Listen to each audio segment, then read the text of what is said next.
পাকিস্তানেও চলতি মাসে ভয়াবহ বন্যা ও ভূমিধসের সতর্কতা জারি করা হয়েছে। দেশটির আবহাওয়া বিভাগ গেল সোমবার এক বিজ্ঞপ্তিতে বঙ্গোপসাগর থেকে আর্দ্র বাতাস পাকিস্তানের উপরিভাগে প্রবাহিত হওয়ার পূর্বাভাস দেয়।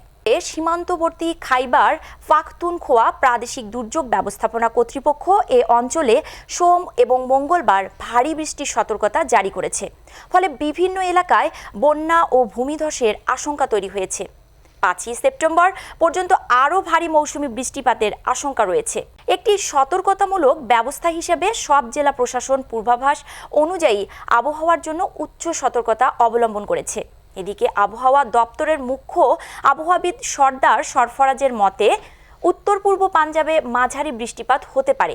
এছাড়া লাহোর, ফয়সালাবাদ, গুজরানওয়ালা, রাওয়ালপিন্ডি এবং ইসলামাবাদ এবং প্রদেশের অন্যান্য অঞ্চলে হালকা বৃষ্টি হতে পারে।